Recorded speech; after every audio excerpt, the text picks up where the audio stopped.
Pokémon Scarlet and Pokémon Violet seem to be an ocean of lore, and I am absolutely sure we haven't even scratched the surface yet. Today though, we scratch it a little bit more in order to look at some interesting hints regarding Pokémon regions we haven't yet visited. So hey, I'm Not So Ace Trainer, and did you go to your classes? Let's get into it. In a game where you are attending an academy, the Uva Academy or the Naranja Academy, depending on your version, it only makes sense for you to be able to go to classes. This was never mandatory, since a game focusing on exploration would take a massive blow by forcing you into a classroom, but you are missing out on a lot if you never went there. I'm not gonna go deep into why this feature was amazing, but I'm gonna be focusing on two specific classes, the History class and more importantly, the Languages class. And so let's start with the one that is obviously more important for cultures and languages, the Languages class with Mr. Salvatore. In Pokemon games, we often see NPCs using a language other than English in order to basically let us know that they are from other places in the Pokemon world, places that most likely are Pokemon's version of a real-world country or area. We've seen this many times with Scarlet and Violet having Nemona speaking some phrases in Spanish, a language spoken in, well, Spain, which is a large part of the inspiration for Paldea, the Iberian Peninsula. We could also see it before with French backpackers in Unova hinting at the French-inspired region that was eventually confirmed in the following generation, as well as the Spanish-speaking hairstylist in Alola that came from another region, one we can now assume was Paldea.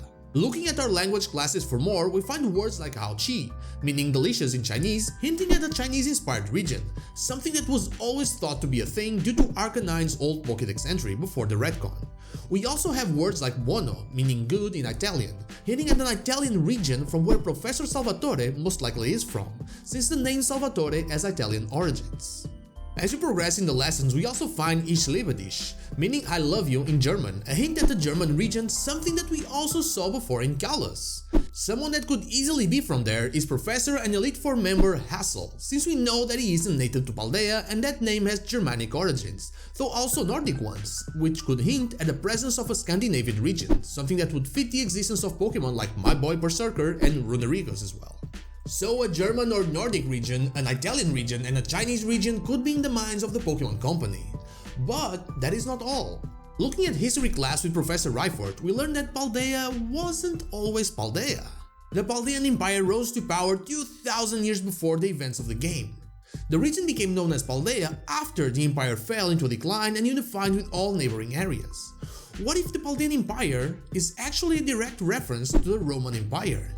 The Iberian Peninsula was under their rule for around half a century, and a lot of ruins or even constructions that still last to this day were left behind. Looking at the ruins we find so often as we are adventuring through Paldea, I couldn't help but to think of places like Conimbriga in Portugal or Belo Claudia in Spain. The architecture is very similar and they are clearly a reference at the past of the Paldea region. It could easily mean that a similar civilization to the Romans existed in the Pokemon world, which while not a modern region, could very well be the setting of a future Legends game in a future Italian region. And that is all I have for you today, just a look at some future Pokemon regions that might have very well been hinted in Pokemon Scarlet and Pokemon Violet. But what about you? What countries would you love to see as Pokemon regions? Let me know in the comments down below. And now, like the video if you like it, dislike if you don't, and don't forget to subscribe to the channel for more Pokemon content and also ring the bell so you know when the next video is out. You can follow me on social media and Twitch, I stream there Wednesday to Sunday, not Saturday, or join our Discord, all the links are in the description. Thank you so much for watching, and I'll see you all on the next one.